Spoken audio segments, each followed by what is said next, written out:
Rasanya kayaknya kita udah punya utang banyak. Iya, gitu ya. Setiap benar. bulan udah harus bayar utang cicilan. Idealnya sekitar 35% dari gaji. Sisanya 65%-nya bisa untuk kebutuhan hidup lainnya.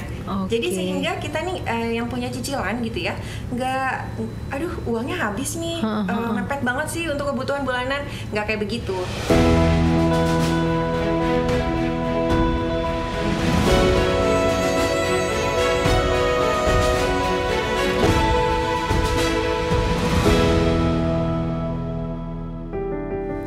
Assalamualaikum warahmatullahi wabarakatuh. Apa kabar BMers? Kembali lagi nih dengan saya Erlina di sesi podcast Muamalah Talk. Nah, di sesi ini kita akan bahas nih tentang tips gimana caranya milenial bisa punya rumah pertama nih.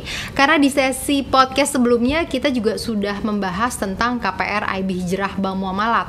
Dan memang luar biasa sekali nih antusiasme dari BMers karena ada pertanyaan nih dari salah satu followers kita tentang KPR.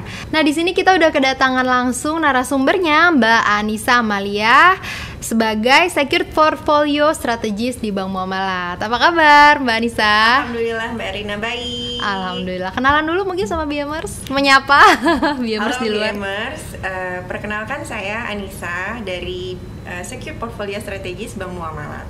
Oke, jadi Mbak Anissa ini nanti akan ngasih tips ya gimana biar para milenial bisa punya rumah pertama nih. Nah, seperti yang tadi udah disampaikan di awal ya Mbak Anissa, jadi ada pertanyaan dari salah satu followers kita di sosial media. Ini langsung aja nih aku bacain ya.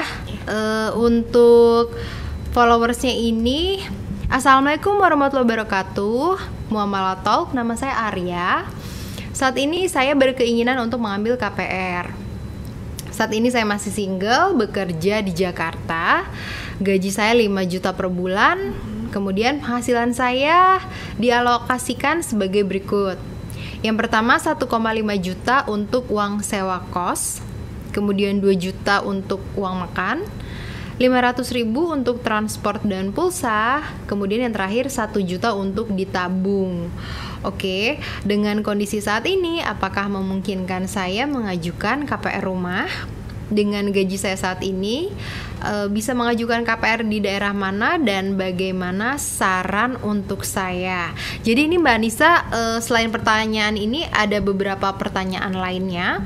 Nanti menyusul saja ya Mbak Anissa ya. Jadi yang pertama nih gimana nih? Apakah dengan gaji 5 juta tadi dengan beberapa alokasi yang sudah disebutkan tadi tuh bisa nggak sih? Karena kan sekarang nih biasanya milenial kurang lebih kan kondisinya mungkin sama seperti dengan Mas Arya ini ya, Mbak Anissa ya.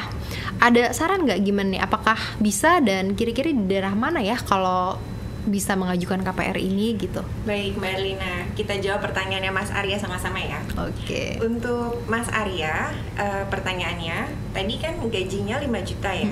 Gajinya 5 juta untuk pembiayaan di Bank Muamalat itu bisa banget. Karena gaji minimal di Bank Muamalat itu 3 juta untuk mengajukan KPR di Bank Muamalat.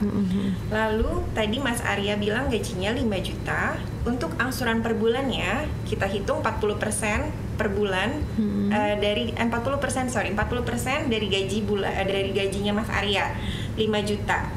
Berarti angsuran maksimal Mas Arya itu bisa di angka sekitar 2 juta rupiah.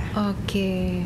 Nah, untuk tenornya Mas Arya kita ambil yang paling lama deh, di 15 tahun. 15 tahun pembiayaan ya. Itu atau 180 bulan.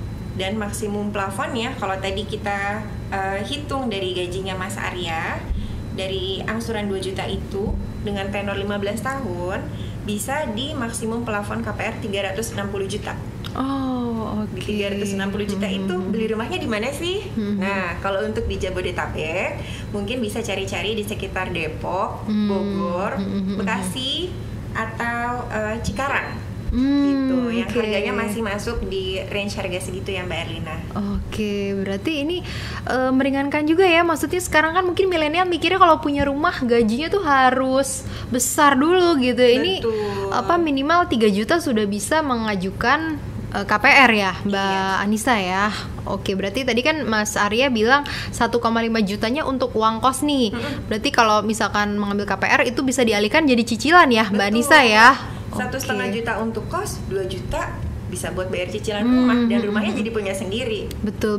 Karena tadi 1,5 juta untuk uang kos, 1 jutanya untuk ditabung. Betul. Jadi itu bisa dialihkan ya, dan masih bisa menabung nih. Kalau misalnya angsurannya 2 juta, berarti masih ada sisa 500.000 untuk ditabung ya. Betul. Wah. Rumah jadi punya sendiri, tabungan tetap ada.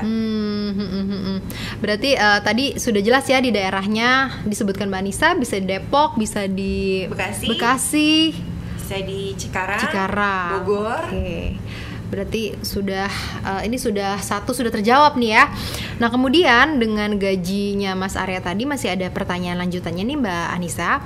Kira-kira berapa DP rumah yang harus dibayarkan nih? Kemudian biaya apa saja nih selain DP yang perlu disiapkan? Baik, untuk DP di muamalat ini bisa diberikan mulai dari 20% dari harga rumah.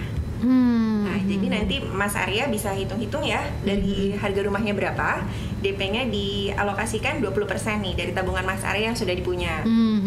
Nah, untuk biaya-biayanya ada biaya administrasi sekitar 1-2% dari biaya plafon pembiayaan yang nanti Mas Arya terima. Oke. Yang kedua, biaya asuransi. Biaya asuransi ini mencakup biaya asuransi jiwa dan asuransi kebakaran. Lalu ada biaya notaris dan biaya angsuran pertama yang harus dibayarkan. Oke, jadi itu biaya-biayanya ya Mbak ya.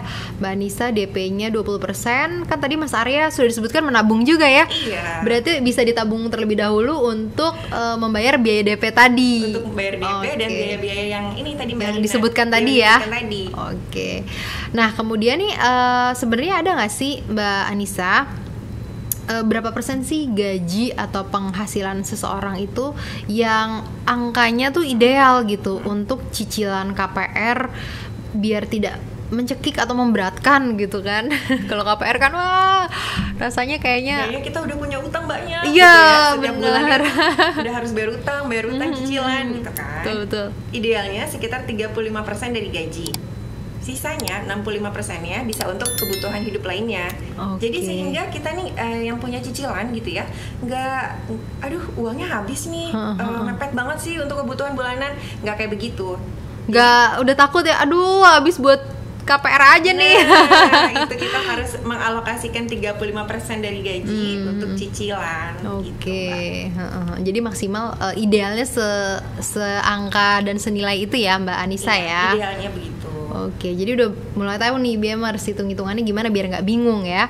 Nah, kemudian ada nggak sih ketentuan bank agar pengajuan nasabah ini untuk KPR diterima? Kadang kan misalnya punya gaji sekian saja mungkin nggak cukup ya jadi alasan untuk agar di approve gitu. Nah, gimana nih biar pengajuannya nih insya Allah diterima 100% dan sudah bisa mencicil KPR? Baik, untuk ketentuan-ketentuan ini pertama memenuhi ketentuan minimal gaji yang dipersyaratkan oleh bank muamalat. Yaitu tadi kan gaji minimal 3 juta ya Mbak ya. Untuk yang kedua memenuhi ketentuan BI checkingnya nasabah ini lancar selama 6 bulan. Jadi kalau calon-calon nasabah bank muamalat nih BMers di luar punya pembiayaan lain, diusahakan jangan sampai macet. Jangan sampai ada tunggakan. Karena saat mengajukan KPR kita lihat lagi nih 6 bulan ke belakang historical BI checkingnya. Kalau lancar bisa mengajukan di bank muamalat. Berarti ada rekam jejaknya nih, betul, gitu ya. Betul. Jadi nggak langsung mengajukan terus langsung diterima. Jadi BMers juga harus siap-siap rekam jejaknya, dari kondisi keuangannya juga istilahnya harus sehat gitu ya Mbak Anissa ya. Betul. Oke. Nah, oke nih Mbak Anissa. Kemudian selain ketentuan-ketentuan yang sudah disebutkan tadi, gaji minimal, kemudian ada BI checking ya, dan histori kondisi keuangan dari tabungan ya. Betul. Itu ada nggak sih syarat-syarat lainnya mungkin untuk pengajuan aplikasi KPR ini? Nah, ada lagi nih Mbak Elina, terkait umur.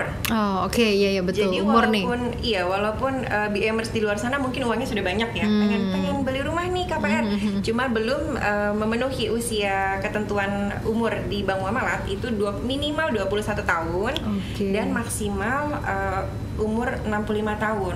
Mungkin yang 65 tahun itu bisa kita contohkan kayak untuk dosen gitu ya Mbak ya, karena kan kerjanya umurnya masih agak lama gitu dibandingkan dengan karyawan swasta gitu.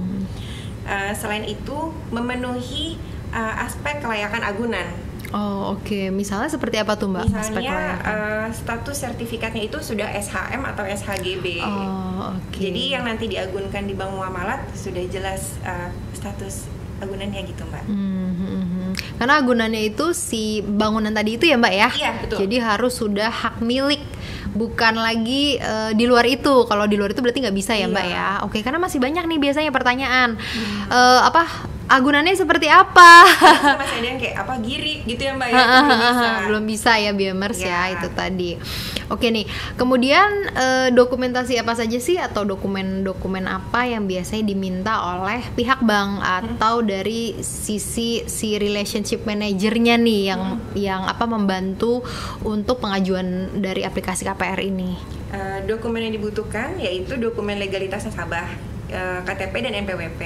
Namun jika pasangan sudah menikah, itu dibutuhkan juga buku nikah, buku akte nikah, kopi buku akte nikah, dan kartu keluarga. Untuk dokumen penghasilannya, slip gaji dan mutasi rekening nasabah. Oke, untuk nge-track tadi ya histori keuangannya seperti apa betul. ya? Kita kan juga pengen lihat cermin gaji nasabah tuh berapa gitu di mutasi rekening itu. Oke. Lalu satu lagi Mbak Rina. Oh iya, boleh. Dokumen jaminan, kopi sertifikat IMB sama PBB tahun terakhir. Itu juga nanti dilampirkan untuk syarat pengajuan KPR. Oke, jadi itu tadi ya Mbak ya, dokumentasinya dari mulai KTP, kemudian kartu keluarga ya, IMB, kemudian tadi PBB-nya juga ya Mbak ya. Nanti mungkin untuk lebih jelasnya mungkin BMers sih bisa tanya-tanya kemana nih Mbak. Ternyata seperti ini loh, ternyata dengan gaji 3 juta saja tuh BMers sudah bisa mengajukan KPR gitu. Nah selanjutnya kalau misalkan mau tahu lebih lanjut mungkin bisa menghubungi kemana nih Mbak Anissa nih? BMers bisa menghubungi ke Salam Muamalat atau bisa juga melalui sosmednya Bank Muamalat, atau melalui Salma live chat ya. Datang ke kantor cabang juga bisa ya Mbak Anissa ya? Boleh banget. Bisa sambil tanya-tanya, bisa sambil ketemu dengan rekan-rekan kami di cabang gitu. Bisa tanya apapun yang BMers mau tahu tentang KPR Bank Muamalat. Oke gitu ya. Jadi banyak sekali kontak yang bisa dihubungi baik offline maupun online nih di Bank Muamalat ya. Jadi buat para millennials nggak perlu khawatir, sekarang bisa loh mengajukan KPR dengan gaji minimum 3 juta rupiah saja gitu ya Mbak ya. Namun memang pastikan bahwa kondisi keuangan dan historical laporan keuangannya itu juga bersih, istilahnya tidak ada tunggakan, jadi agar lebih mudah untuk mengajukan KPR dan lebih insya Allah lebih bisa diterima gitu ya pengajuannya gitu ya Mbak. Betul. Ya oke, ini menarik sekali. Jadi untuk para millennials di luar sana yang mau punya rumah, ayo udah bisa nih dari sekarang nabung yang rajin ya Mbak ya. Iya. Mungkin ada tambahan Mbak Anissa untuk pesan-kesan untuk para BMers di luar sana nih, para millennials yang mau punya rumah. Untuk BMers yang belum punya KPR, ayo sisihkan dananya, kumpulkan DP-nya, datangi bank muamalat terdekat dan ajukan KPR-nya di Bank Muamalat. Untuk yang sudah punya KPR, hijrahkan KPR-nya juga ke Bank Muamalat. Insya Allah lebih berkah.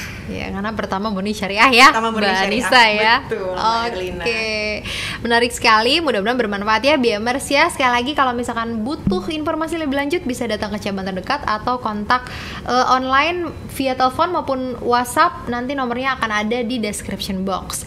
Kalau gitu, saya Erlina dengan Mbak Anissa. Kita pamit dari sesi podcast Muamalat Talk kali ini. Sampai ketemu lagi di sesi lainnya. Assalamualaikum warahmatullahi wabarakatuh.